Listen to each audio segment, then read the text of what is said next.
మా constituency leader కొడుకు పెళ్ళి ఉంటే తిరుమల రావడం జరిగింది. మంచి దర్శనం అయింది.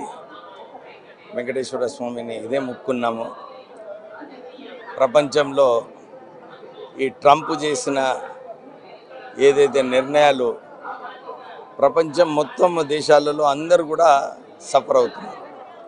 ఈరోజు పెట్రోలు డీజిల్ ధరలు పెరగడము, రూపీ డివాల్యుయేషన్ కావడము, ఇవన్నీ కూడా మన భారతదేశం మీద, మన రాష్ట్రాలపైన, ప్రజలపైన భారం పడుతుంది.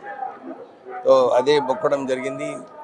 ఎవరిని ప్రజలను అందరినీ కూడా ఆదుకోవాలి, రాష్ట్రాలను ఆదుకోవాలి, దేశంను ఆదుకోవాలి.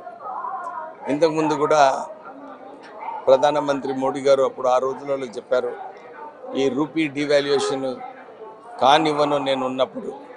కానీ వారి హయాంలో ఇప్పటి వరకు రూపీ డివాల్యుయేషన్ 50 రూపాయల కన్నా ఎక్కువ, అంటే 100% డివాల్యుయేషన్ కావడము,